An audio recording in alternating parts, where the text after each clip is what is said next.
Hey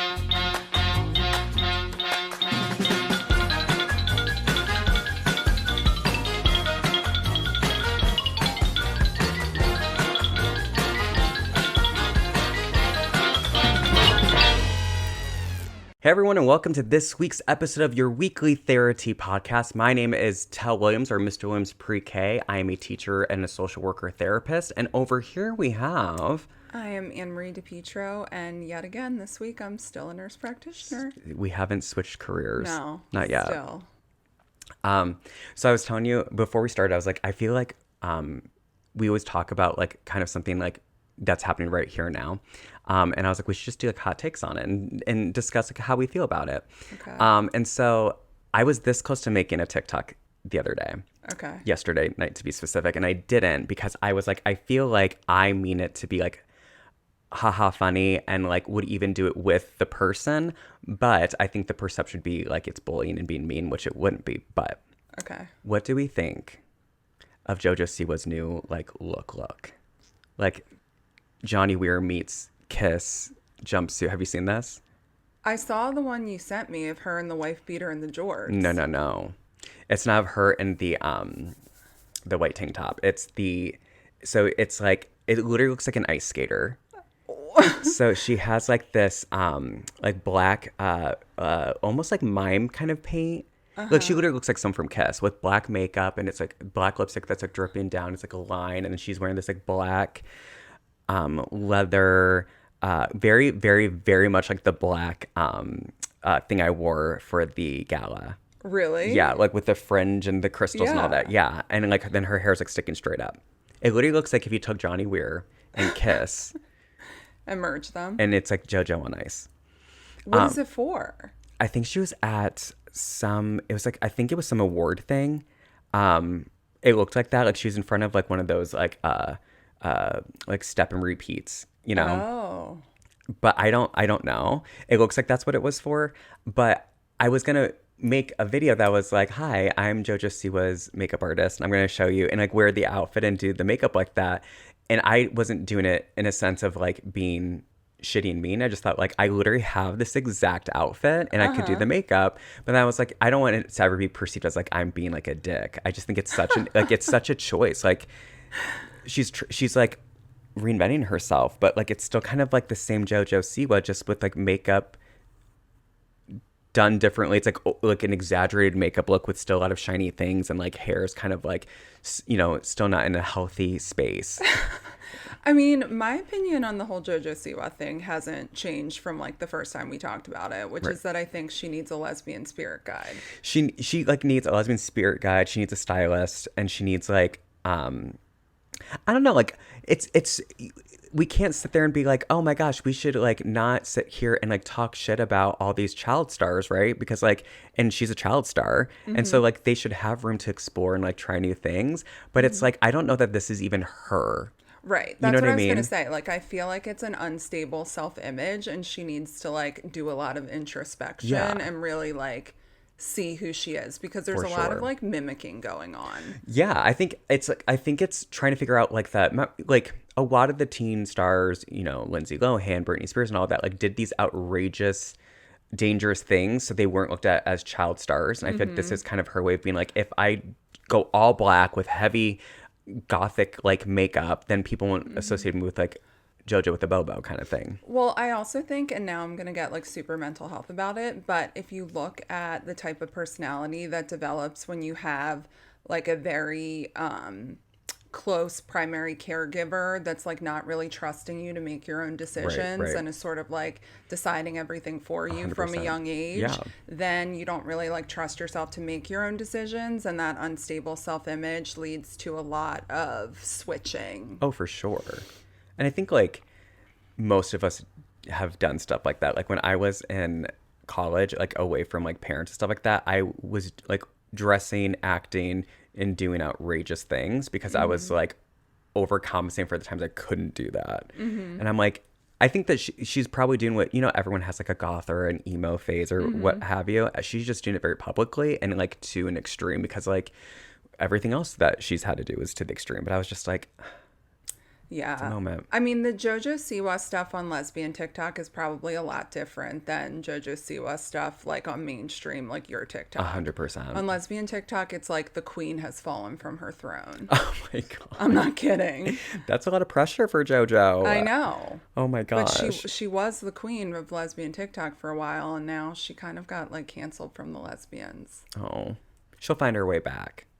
I mean, she needs Redemption. a spirit guide. She needs a redemption moment. Maybe. Yeah. She just got a little messy with other TikTok stars. So. It'll be fine.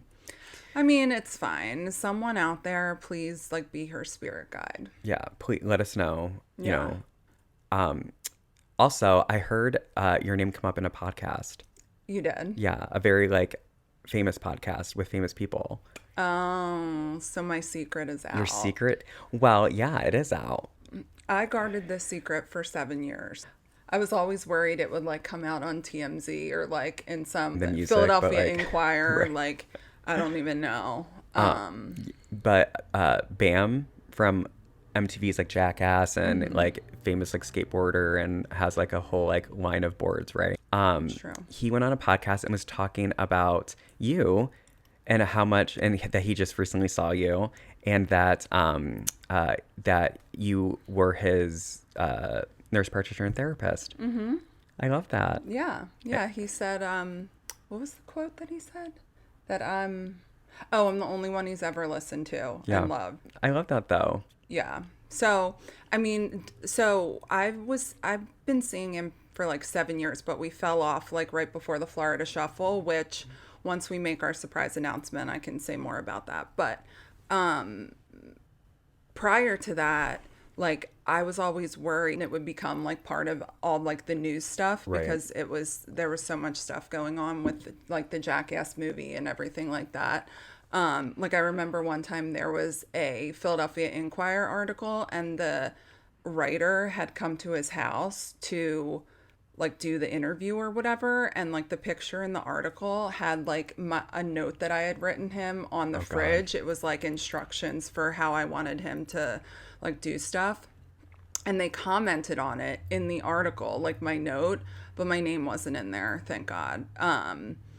But yeah, it's been a ride, but yeah, it was nice to hear. Yeah. And he's given permission to very openly talk about it. But I think that's like that's got to be hard, you know what I mean?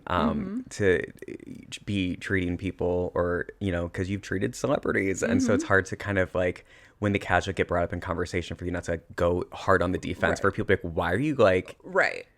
Especially like being in Westchester, Downingtown, like this area where Bam grew up and has been like super popular. Right. And like with my fiance and her whole family listened to CKY like before Bam was even popular. So like it was really hard. Yeah. Like because people would like talk about Bam and I'd be like 100%. You're, you know. I mean, in my defense, I literally never watched Jackass. Like, other than I just don't think it's your type of show. No, I did some recon, like, when I started seeing him, like, a few episodes. But, like, I was the one that when I turned on MTV and, like, Viva La Bam or Jackass were on, I'd be like, ugh, why isn't 16 and Pregnant on? Right. Or and Sweet 16. Like, or True Life or Made. Or, like, Room Raiders. I think we talked about this. That Room Raiders was fake. Yeah, I know. I know. But Jackass was always on. Jackass is the new ridiculousness. Oh, exactly. Yeah. Here's the funny thing, though. It's like the fact that I could recall and be like, oh my God, wait, I actually know who Bam is. Because like I surprisingly did not watch Jackass. I went to go see the movie, like the first one that came out, and was like repulsed and trying not to like throw up. And it was hard because I'm like, they look like they're having so much fun. Like the guys looked so fun and like they were really enjoying themselves. But like I get grossed out so easily. And I'm like, and so it's like always fun to like watch interviews with them when I'm like, oh, I don't have to worry about being grossed out and they're funny. Right. But I started watching MTV and all the shows again when I was on tour because I was like, you know, people would say like, I only do this when I'm in a hotel or whatever. Like I would only watch MTV when I was in a hotel because I didn't have any of the streaming services. Right. And it was always like ridiculousness. Or if they had MTV too, like Jackass was the only thing playing on that. And so I was like, that is wild that I can like recall. Like, I'm like, I actually know who some of these people are. Yeah. Yeah. And I mean, for me, like, it's impossible to separate out like everything I know from like everything else. So like, especially with like Bam not being in the latest Jackass movie, and like I worked with Paramount unwillingly for a while with the whole thing. And so there's just like a lot. But exciting news is Bam and his new fiance, Danny, are going to come on our podcast in May. So I don't want to spill too much tea about like the Paramount stuff and the movie and his conservatorship. It wasn't a conservatorship. It was like a guardianship thing, but we can talk more about that. But yeah, there's lots of stuff. And now that Bam's given me permission, I have lots of tea that I think even Bam probably doesn't know some of it. Yeah. So it'll be an interesting conversation to have. Talk about, you know, mental health, celebrities, and all that stuff. Yeah. And I mean, like Bam said in the podcast that like, they were talking about all like the Florida Shuffle and like all the providers he's had that put him on like 1 billion different medications. And I still remember like I had this bag of medication that I had to bring to CVS to like dispose of, because when he got home from one of the rehabs, he was on so many medicines that the blister packs were like this high. That's insane. And him and I were just going through them, and I was like, we're stopping this, we're stopping this, we're stopping this, we're stopping this. And I was just like putting them in a Ziploc bag and taking them with me. But so anyway, so he was talking about like all these providers and whatever. And then that's when they mentioned that he had one good one, they said. But like the whole thing is there are good mental health providers out there, but it's the bad ones or these rehabs and the Florida Shuffle and that thing that poison people's minds about mental health, or like organizations or companies that try to like force mental health on someone or force recovery on someone who doesn't want to recover. You know, like that was my whole thing the whole time. Like if Bam doesn't want to recover, we can't make him. So like, let's stop. Yeah. You know, and I said that to him all the time. I'm like, you don't want to stop drinking? Great. We're not going to talk about it then. Like, I can treat you where you're at. Yeah. Which is like what we're supposed to do in mental health, right? It's like meet the person where they're at and then like make those goals and set them up and like be flexible, right? Like obviously we want people to, you know, be sober. Obviously we want people to have good mental health. But again, if you push something that the person's not ready for, it's never, no one's ever been forced their way out of sobriety, right? Like they have to want that. And like when I saw Bam at the restaurant a few weeks ago, like it was the first time I had seen him smiling and with energy in like literally 7 years. So like his fiance's really done a lot for him, and I think it's all about like him finally being empowered to like take up space like in that relationship and in his life and actually like make decisions for himself. So that was like really awesome to see, and I'm really pumped to be able to have a conversation with him and with Danny and talk about sort of like where he and I started and what we went through, because it was a lot. I mean, it was a lot, especially with the whole Jackass movie, and sort of this just as a preview, there was this whole like stipulation that we were having to follow and try to like work with this agency. I've never heard of anything like it in my life. It was such a mess. And it was super ironic because like Jackass was built on people acting like jackasses, right? And they were basically saying like, Bam, you can't act like a jackass. Like it was ridiculous. You're like, well, back to the drawing board. I guess we got to rename the movie.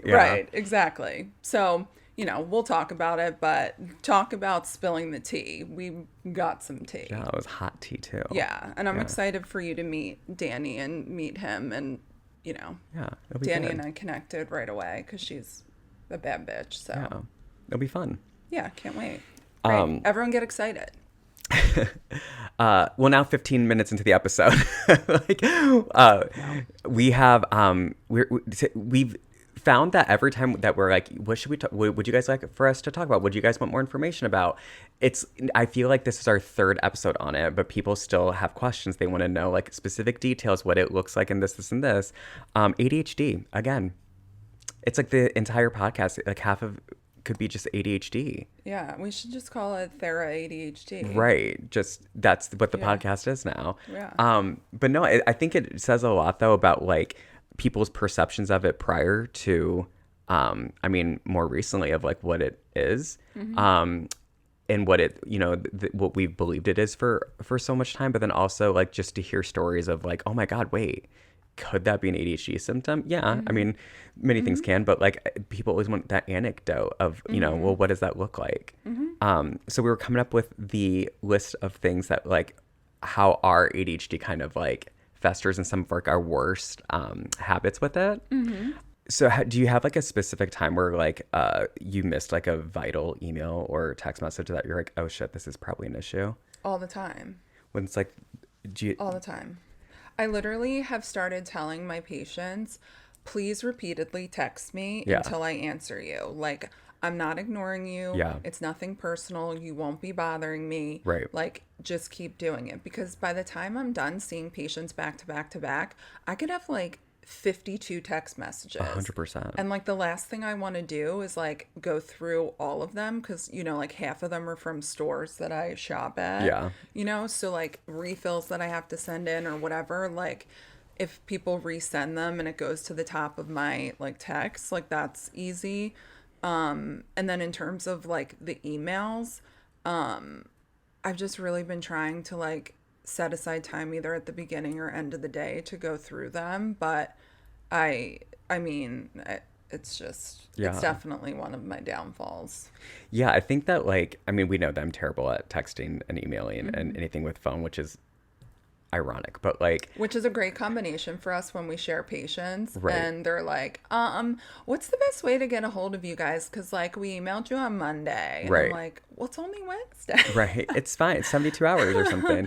So like I think emails I think are a little bit harder. Text, like my thing is the same. Like or I'll read a text and I'll be like, I should respond to this.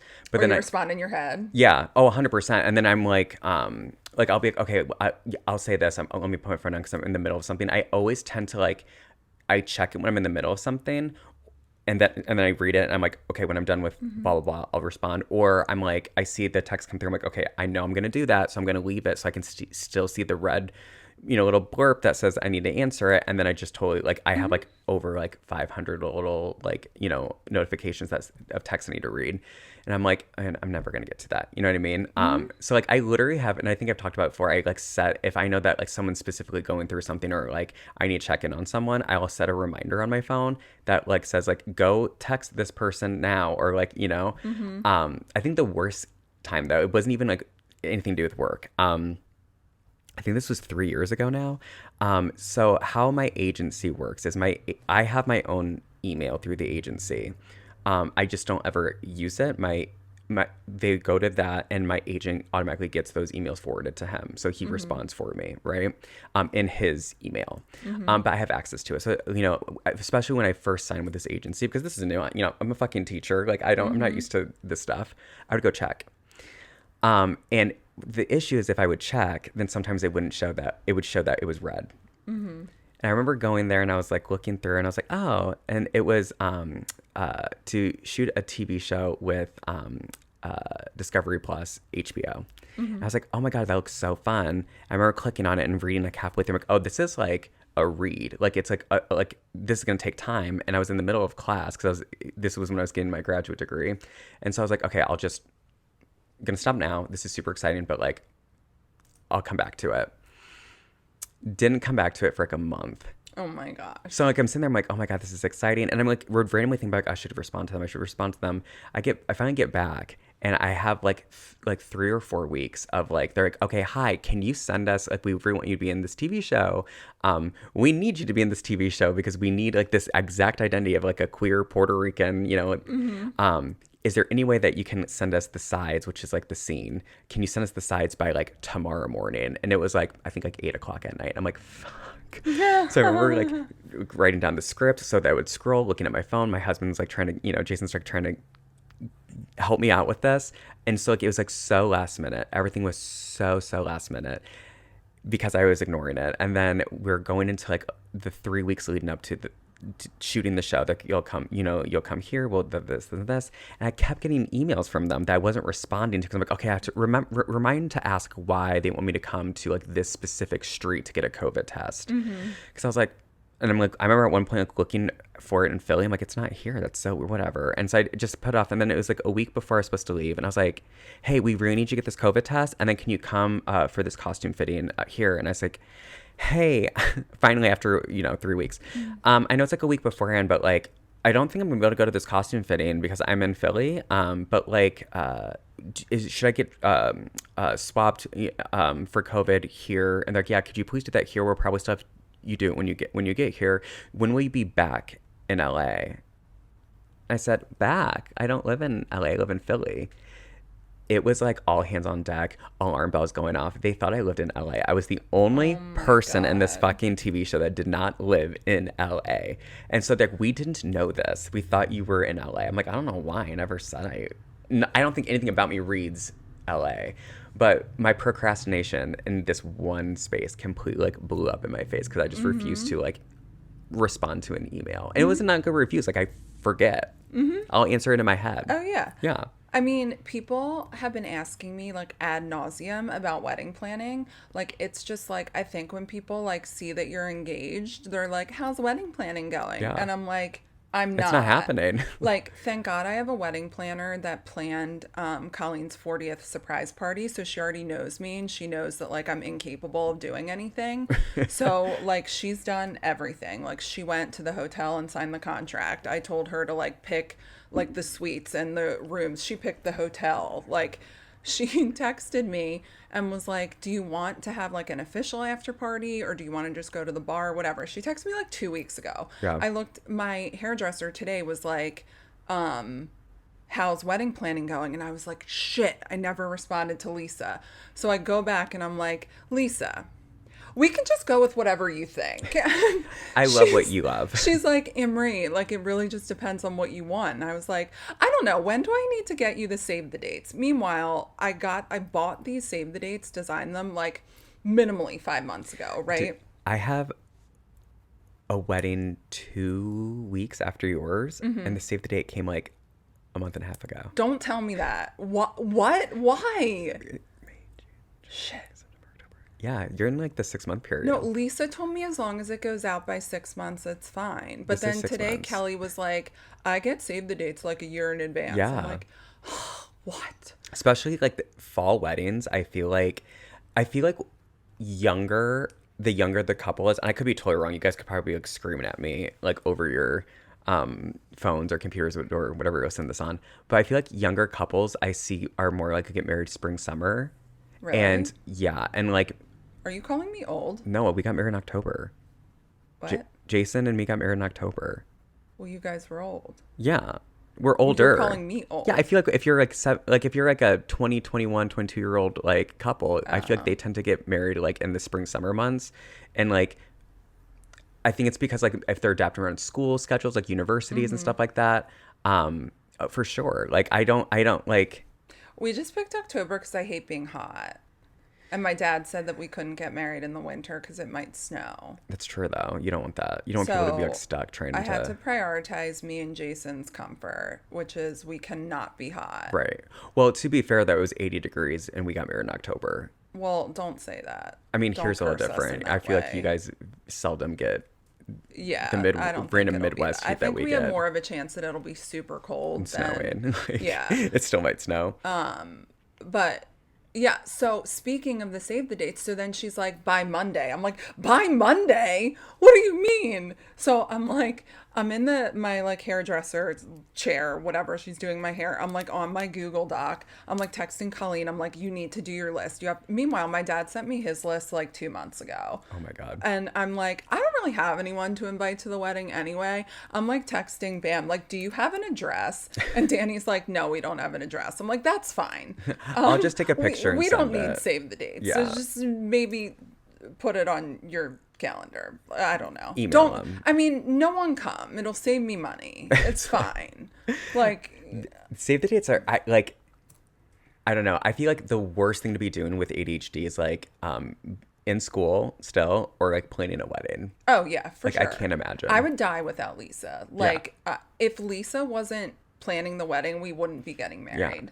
Wedding planning with ADHD has to be one of like the worst experiences. Right. I'm not even capable when I have a planner doing everything. Right. Like, if I could have Lisa get into my brain and do the guest list for me, like, Right. I would have her do that. It's one of those things where you have to do like that codependency. What's it called? Like shared working or partner working or parallel working.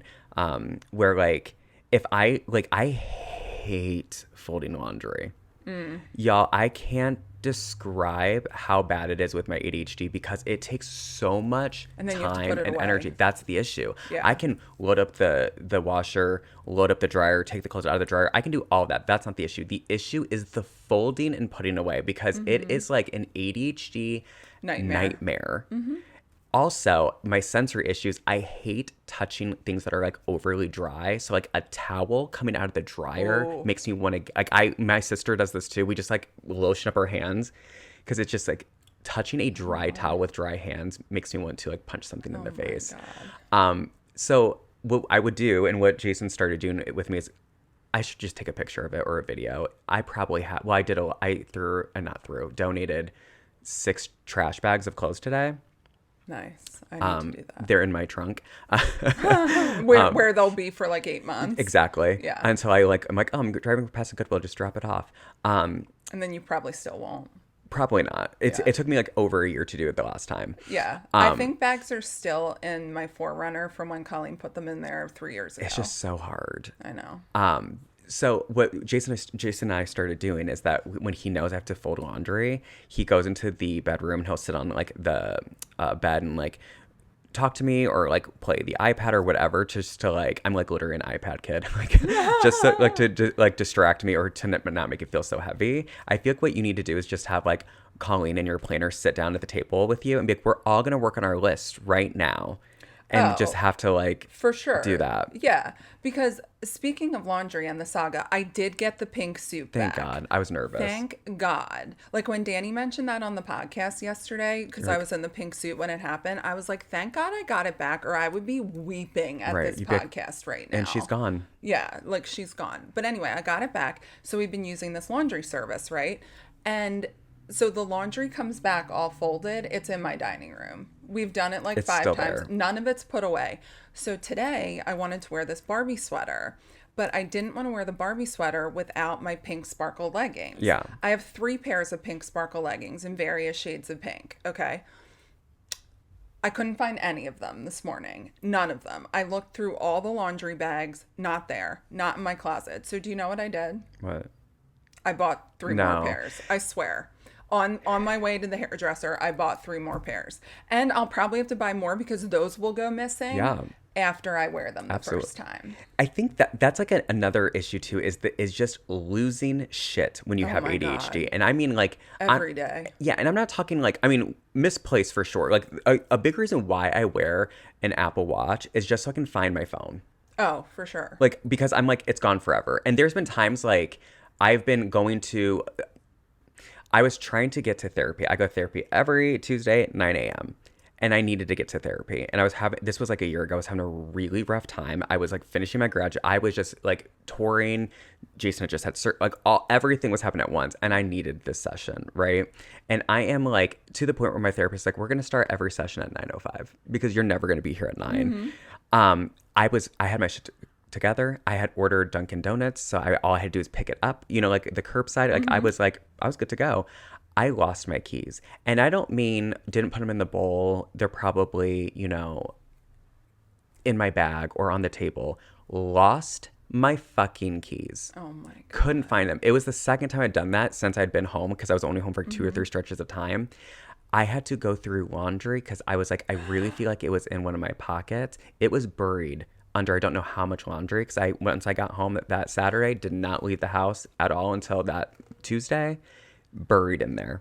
Don't you have a tile on it or something? Oh, I did. I did have a tile. You couldn't hear it. No, it died. And instead of being like, let's replace it, I didn't. And then the second time I got a tile, I didn't re-download the app or something, so I never synced it.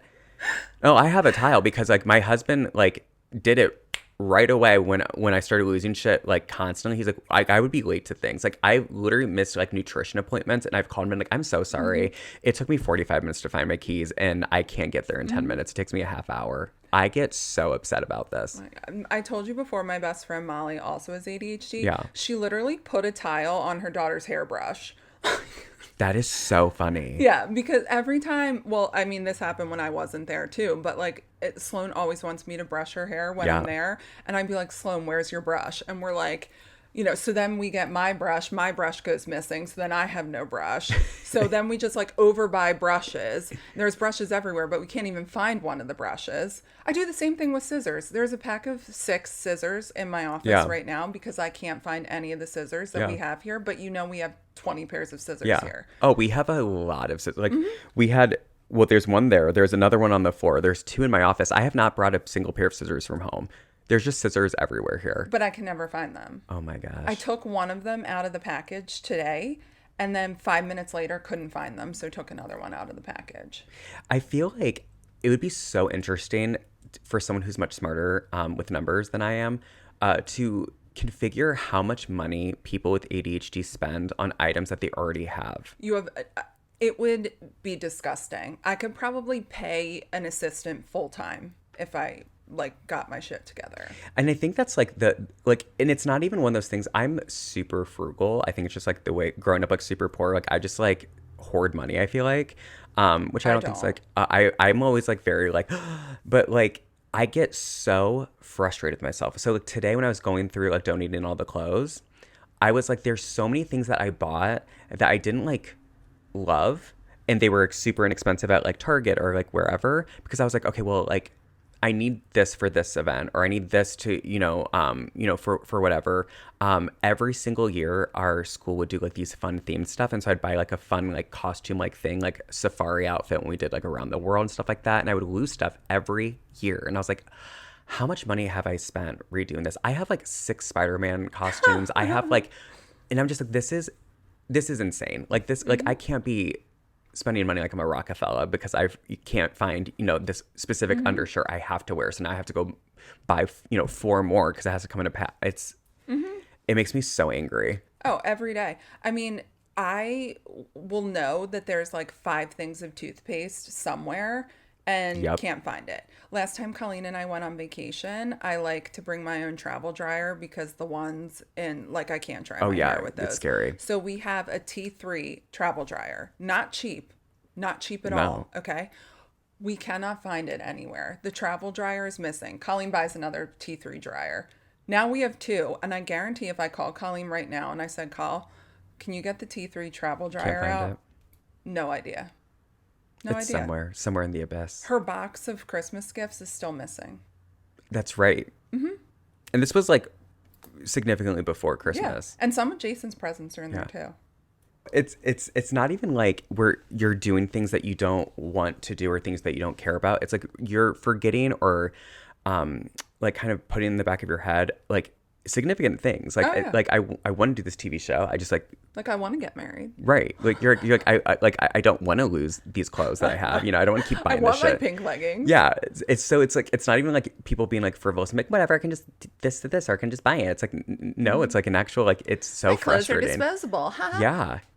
There's been like losing keys or like the procrastination because you can't just like settle your brain down enough to do something. Like I can't, if you can imagine like running sprints and then being told that you have to like sit down and like do a jigsaw puzzle right after sprinting. Like I don't even know how to explain it. It's like I want to like bounce and do backflips. And so like there are times that it's like, okay, just sit down and lesson plan so that everything's good to go tomorrow and you can turn it in because you know you have to turn it in. And it would feel like I was like a wind-up doll that was being held in place.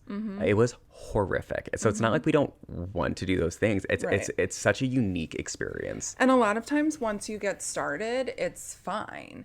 Or like, I also like get distracted and been doing something. So it takes me like 8 times as long, but I'm still like sitting there doing it. Like it happened today when I was getting my hair done. I'm like doing emails, sending scripts in, and then all of a sudden I'm like watching TikTok trends. And Kelly was like, "Are you getting distracted?" I was like, "No, what do you mean?" And then like 5 minutes later, I'm doing the wedding Yeah. invite list. And she's like, "Weren't you finishing your email?" And I was like, "Oh, right." And now, as we're sitting here, I thought I was in the middle of a prior authorization. I never finished it. Yep. Oh my gosh, yeah. Yeah. And you're like, okay, now I have to get back to it. And I probably won't. I'll forget. Yeah. There's nothing worse than like thinking you send an email and then you come back to your desk after being gone for like hours and be like, oh fuck, it's still up. Half typed, not sent. Yep. And I'm like, I was confident I sent that email. There is, and I think the problem too is like, I feel like people with ADHD are so easily able to be gaslit because you're yeah. constantly questioning yourself. Like I could sit there and be like, look at you, pass a lie detector test. If you were like, did you read that email? I'd be like, yes, I 100% did. I know it. I checked it, this. And then you get to the email and you're like, it's not even open. Like, but you like swore up and down because you saw it and you've so frequently opened it or not opened it or responded and not responded that you're just like, no, I feel pretty convicted that I did this. And you're like, no, didn't. Absolutely not. Yeah. It sucks. Or like one of my like least favorite tasks is sending people invoices. And like sometimes I'll do the invoice and then not send it. Oh, Which is yeah. like infuriating to me because people are like, where's the invoice? Where's the invoice? Yeah. Where's the invoice? And I'm like, I swear it's Yeah. done. It's somewhere on my computer. Is it in my iCloud folder? Is it in my Yeah. desktop? Is it in documents? Then I'll spend like 20 minutes looking for it. Yep.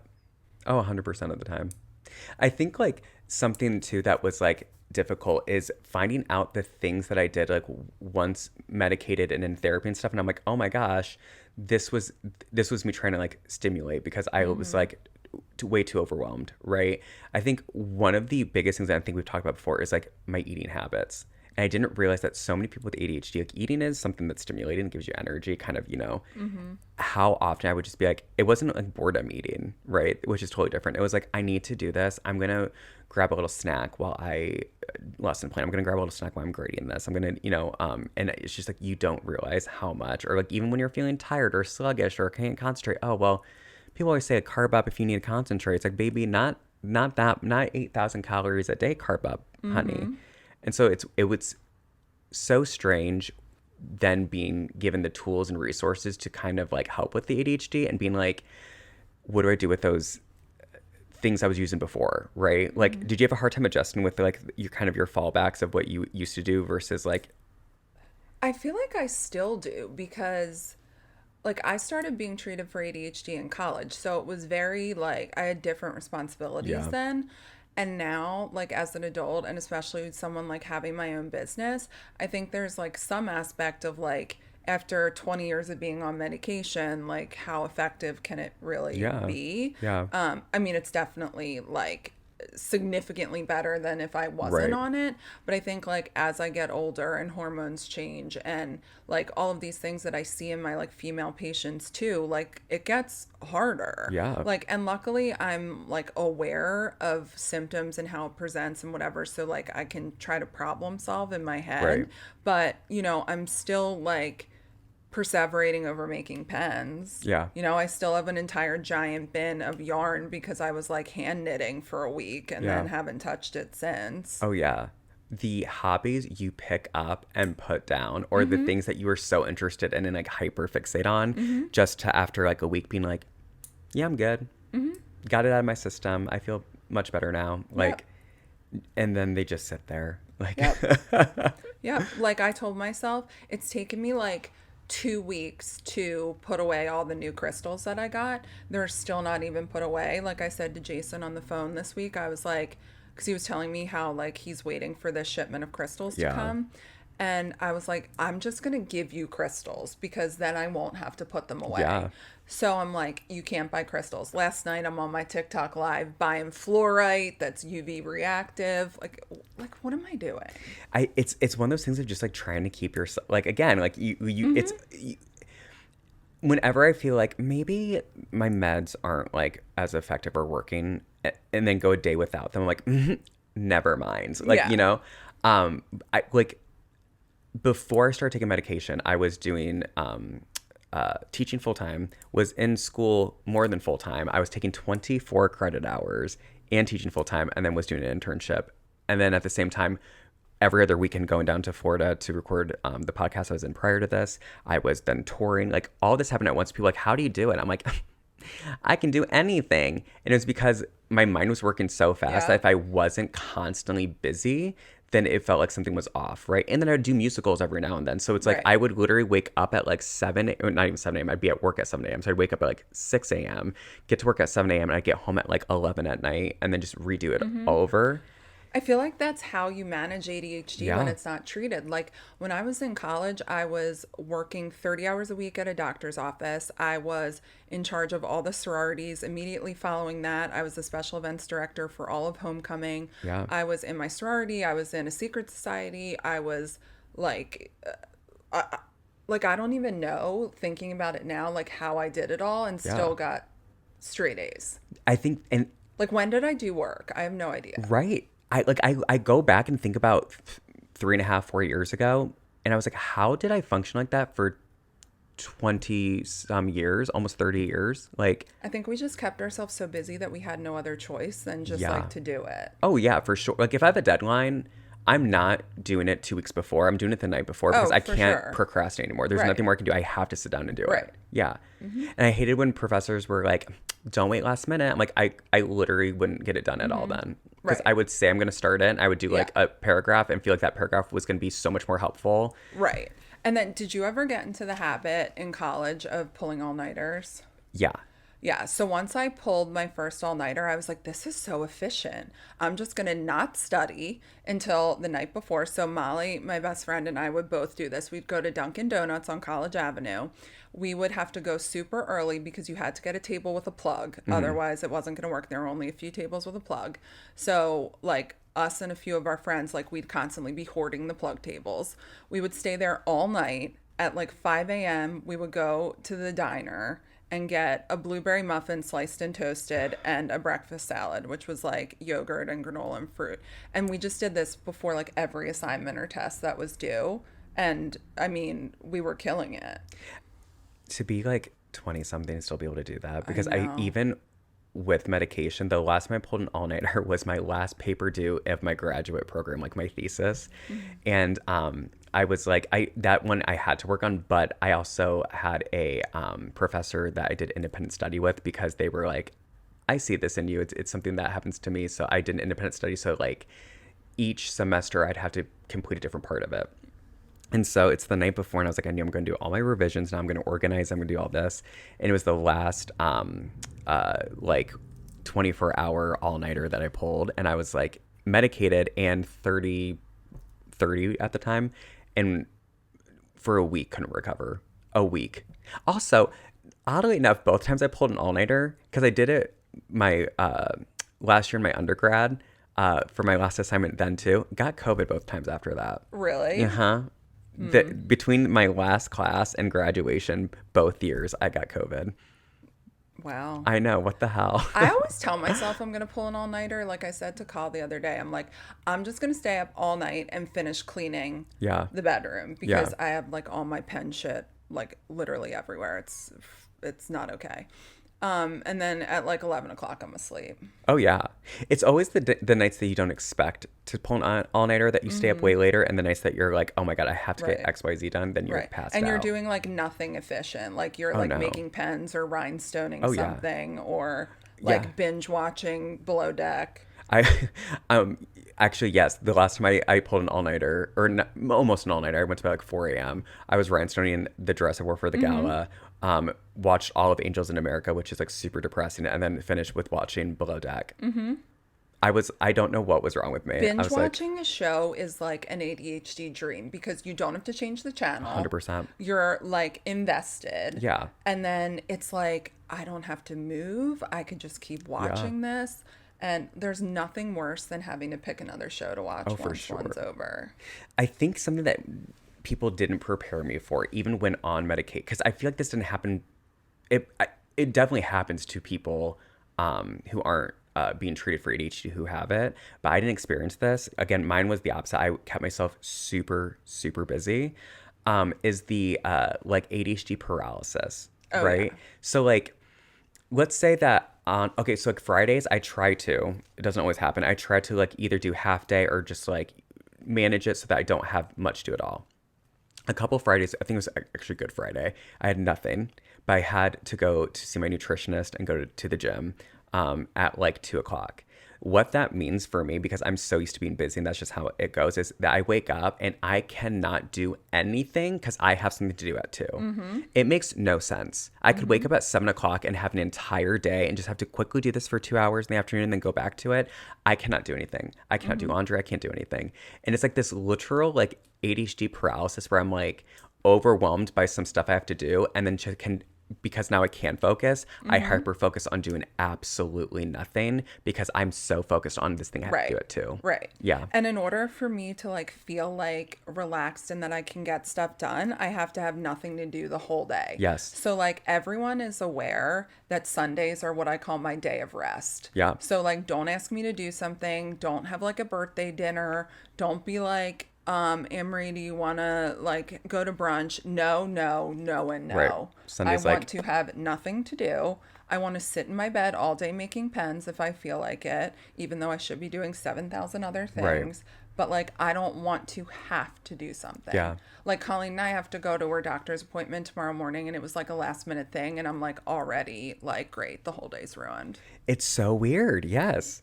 It's like if I have this, even if it's in the morning, it affects what I do. It could be 7 a.m., but it affects what you do at 5 p.m. Right. And Colleen's first lacrosse game is tomorrow, and she doesn't want me to go, but I'm obviously going to go and be super obnoxious. But like, so the whole day is really gone because like we have to go to the doctor's appointment, and then I obviously have to get myself ready for the game. And then I have to go to it, and then the day's basically over.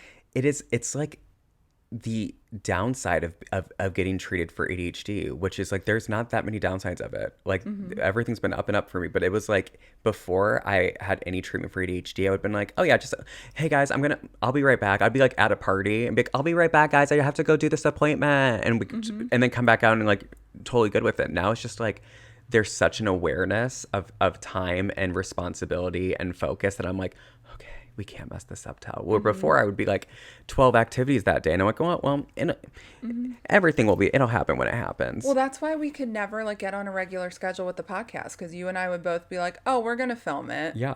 And then just like never say when we're 100%. going to film Right. it. And then the whole week would be over and we'd be like, oh. Or the anxiety of like, today I had appointments to go at the beginning of the day. So it was sandwiched in. And then I came here, I had a client, and then I have clients after. But it's so much this thing of like the time in between of that transition. Before I could transition like pretty decently. As a kid, never. As an adult, you learn a lot of times like unhealthy things. Like you don't have to worry about transition if you're always transitioning, baby. Like if everything's a transition. So like now it's like that jarring like from one to another. I'm like, okay, prepare yourself. We got this. It should be easier. And a lot of times like day to day it is, but then there's that little blip in your day where that's the only thing you have and you're like, oh, whole day ruined. Yeah. Yeah. I mean, it happens to me all the time where I'm like, oh, I want to have like breaks throughout the day.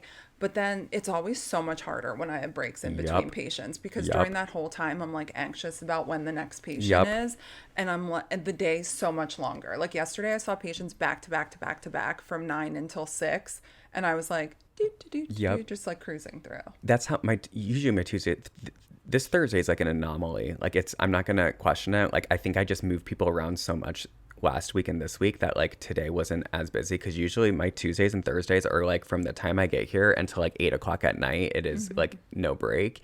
And it is awful when I have an every other client, like an every other week client that I don't like replace for that week, or someone like has to cancel, because I'm like, what am I expected to do for the next hour? Because I'm like, I can't do anything. I there's nothing I can do in it. So I sit there and I'm like, yeah, you could write an invoice, you could input more people into the schedule. Like there's 1,000 things you could be doing. But instead we like sit down and talk, and then we're still late because we talk longer than our hour break. Because I'm like, oh my god, that just flew by. I'm like, because it's an hour. I can like I think there was like once I had 2 hours in between clients, and I was like, when we first moved into this office, and I was like, I need to run to go grab like a rug or something, and I like allowed myself to be able to do that, and I was super stressed the whole time I was at the Marshalls. I'm like, oh my god, I have to. Okay, you gotta hurry up and you gotta do this, and I left, and I'm like, you still have an hour and a half. Like, why are you stressing out about this, dude? Like, it's fine. it is the weirdest feeling because before I would have been like 2 hours, I got this because everything just felt like it moved so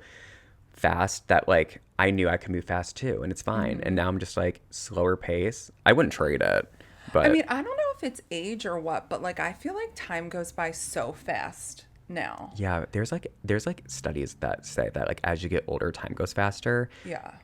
Even like 5 years ago, I felt like a week was so long. I know. I felt like if I had 3 hours, like I was like conquering the world. Now, if I have 3 hours, I'm like, I got through half my email and I watched Yeah. like Chicago PD. I need to know what this is because like I think about this all the time. Like I'll sit there on a Monday and be like, oh my God, I can't wait for Friday night or I can't wait for Saturday. Oh my God, it's so far away. And then I'm like, blink and it's there. And I'm like, oh my God. Right. Like Molly said to me yesterday, she's like, oh, I started to pack for the Bachelorette. And I was like, what? You did? She's like, Emery, it's 3 weeks away. Yeah. And I was like, oh my God, I haven't even made the t-shirts. Like, and that's another thing that I did. I was like, I don't feel like cleaning up my craft room. So I ordered a $600 heat press to this office So that you didn't have to, oh my God, so that I that's didn't so have to clean expensive the too. craft room. And well, I did need one that did 16 by 24 because the decals are bigger and mine's 15 by 15. But I still bought this like giant restaurant cart, which is what that box is Oh in my my God. office. The poor cleaning people brought it in this morning. And I'm like, when am I even going to have time? Because now I blinked and like Monday, it's 2 weeks away. So like, what's going to get done? And then Molly's like, it's literally going to take you 3 weeks to dig out and find all the stuff you bought Right. for the Bachelorette. And I've already thought in my head, like, maybe I just don't have to dig it out. Maybe Right. I just won't use it. Maybe it just won't happen. Yeah. I feel Yeah. like I feel like that's something. It's like, well, you know what? That was a commitment I agreed to. That I don't know why I thought this would be a good idea. So never mind, and then it kind of just stays there. Right.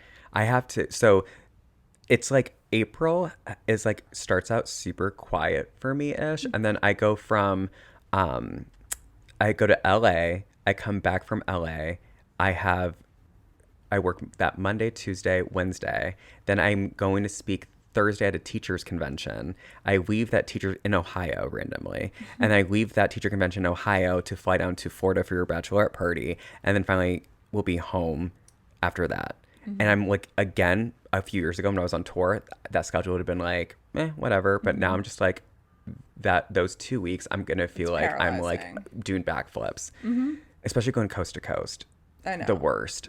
I know. The worst. I'm like I'm literally, I used to be like such an organized packer. Like I would have my packing cubes, I would weigh them individually, I'd have all the outfits out. Like I was never packing last Yeah. minute. When Colleen and I went to Jamaica, I packed up until the car came at 4 a.m. That's so funny to me. I'm not, like that's never happened to me before. And I feel like that's what the Bachelorette's going to be like too.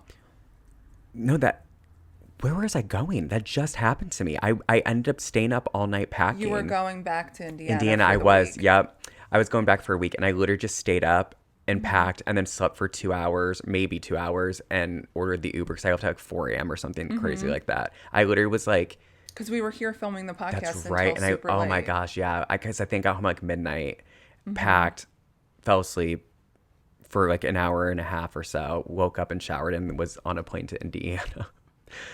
Oh my God. Have you found anything, I guess, like leaving on a happier, After we're like, everything's hard. horrible with ADHD. Have you been able to find anything that like works for like emails or laundry or any of the things you get behind that you're like, this is a tool that Nothing works for laundry. That's just doomed. uh Other than, well, I did hire a personal organizer because I was like, something needs to be done. Yeah. Like, and they're only working on the basement right now. That's a whole other story. But yeah, nothing around the house I've figured is helpful. But other than binge watching a show, if I carry Yep. my iPad around Yep. with a show on it, I'm much more likely to get stuff yeah. done. If I'm just like walking around and like I have a show even on the TV, it's not enough. Yeah. Like I need it right oh there. for sure. So what I've done with email, is I got one of those Alexa TV things. So I have TV in my office. So I put a show on the TV. I have one of those cube timers and I do 30 minutes at a time. So I'm like, let me race and see how many emails I can get through in 30 minutes. Then I'm like, can I get my emails down to one page in 30 minutes? And then that's what I have to do. It's like, beat out the clock. Right. Yeah. Right. Otherwise, I'll be like, maybe I'll just check if Good American has any pink scuba. Let me just look on Temu for a little bit and order 30,000 things I don't need. And then maybe I'll get through a few emails. Yeah. But the timer helps because I'm like, I won't win unless I do this. I feel like the timer is like really it. I was talking to a client today and they were having difficulty like doing like basic chore stuff when they got home from work. I'm like, yeah, because you're exhausted. I totally get that. And so I said, rather than saying, because I think we all do this, okay, at 4 o'clock, I'm going, oh, it's 4:05. Okay, at 5 o'clock, I'll start this. Oh my God, it's 5:10. Okay, at 6 o'clock, and then it's the end of the day. I always say, like, don't look at the clock in that way. Just say, when I get home, I'm not going to stop because the second I sit down, I'm going to stay sitting down. I'm going to set a timer for 30 minutes and I'm going to do this. Like, I'm going to do, if I'm supposed to do, you know, laundry when I get home, I'm going to do laundry for 30 minutes. And after that, that's a big accomplishment, you know, rather than saying, I'm going to start at this time. So I feel like timers work amazingly for stuff like that, and like to do things like bring an iPad or a podcast or have someone sit with you to do. It's a game changer. Something that I did that was really helpful for my little brain is, and I need to get back onto doing it because it was a lifesaver. I will wake up and then dilly-dally all day, like all morning before I have to get somewhere. And I think the lifesaver for me was like a huge part of that was like after I could shower and everything like that and was ready, I would spend a ridiculous amount of time trying to figure out what to wear. And it wasn't like, oh, because of fashion. It's like, oh, well, it's actually raining outside. And you didn't even check outside to see that. Now you're wearing shorts and a t-shirt and it's too cold, whatever. So what I started doing is at the beginning of the week, I would look at what the weather was supposed to be and get an idea for that. And then I would be like, okay, on Monday, I have this. I'm going to just wear a white t-shirt and jeans. And I would take the hanger. I'd get jeans. I'd get the white t-shirt. I'd put them together. And I'd put the shoes I was going to wear, underwear, and socks all there. So it was ready to go in the closet. And I do that for the week so that like I took that 20 minutes out of my day to find keys that I'm sure I lost with the clothes already done. And it takes a while to do that because you have to want to do that on Sunday. Right. But yeah, I'm thinking in my head like never happening. I think the reason why it worked for me is because I did it for a week and it worked well. And I realized how much time I had and I wasn't late as much to be like, okay, it's worth that forcing yourself to do this on Sunday for that outcome. Now it's like I need to get back into it. I think as soon as I've done quite a bit of laundry, I probably have like 15 or so loads left to do though. Not an exaggeration though, it's ridiculous. I think once I get back to there, it'll be easier to start that again because I did that for like months and it worked out amazingly. So that's my suggestion. If you have ADHD or even just a difficult time in the morning, set yourself up. Jason like pills out that he has to take. Cup is already in the Keurig. Clothes are already organized over there. Lights turn on at a specific time when he wakes up. Like the guy wakes up and has set himself up for all the success in the world. He literally just gets up and everything's just like outlaid, ready to go. And I'm like, couldn't be me. The one thing I have started doing, like I actually started doing it when we moved into this office, is get up super early so that I can like get to the office at like 6:30 or 7, and then I'm like, I have like a couple hours before I have to start work. Yeah. And that's like the best time for me to be able to get stuff done. Yeah. I need to start doing that because there's times that like I'll come in, like when I used to go from therapy to here right away before I put a client there, it was nice to be able to come an hour and a half before my first client. I was like, oh my gosh, like I can like organize. And then I would do stuff because I felt like I just had the energy to, versus like now it's just like I literally am racing here for my therapy to get here before my client does. So that I'm like, I feel so awkward like walking in with them. So I'm like, and then I forget to like unlock the door and they're locked out. I'll be like, please, can you open up the waiting room? Yeah. So they're just sitting there like knocking on the door waiting for us. Oh my God. So I did get that doorbell. So yes, now we can camera see it. Yeah. See, there are solutions to the ADHD mess. Yeah. Or if you have solutions for us, because I'm pretty sure we spent like 90% of the episode being like, these are all of our problems. These are all the issues. But I know that a lot of people like have like things that work for them. And listen, I'm all about taking for sure. Ideas and trying to implement them. if you have any, maybe that's what we'll do for an episode, is implement the ideas that you gave us and tell you, rate them how well they did. Read over people's ideas. Yeah. We'll try it out and see if it worked for us. Yeah, let's do it. Oh my gosh. Well, get excited for the BAM episode coming up in May. Yeah. We're excited for that too. Yeah. I'm sure in the next couple of weeks we'll have, stories about LA and the bachelorette party and Ohio and all that fun Maybe stuff. We'll film an episode from the bachelorette party. Oh, that'd be fun. We're probably going to have to because you're away. You're away. No, you're that away. week. You're gone that week. I'm here for Monday, Tuesday, Wednesday. I'll be local. Oh, okay. We'll figure it out. If we have to throw microphones in there and do let's do one from floating in the pool. Yeah, just on don't our drop the floats, mic. like our little logo. Yeah, I'll have my water wings on. Yeah.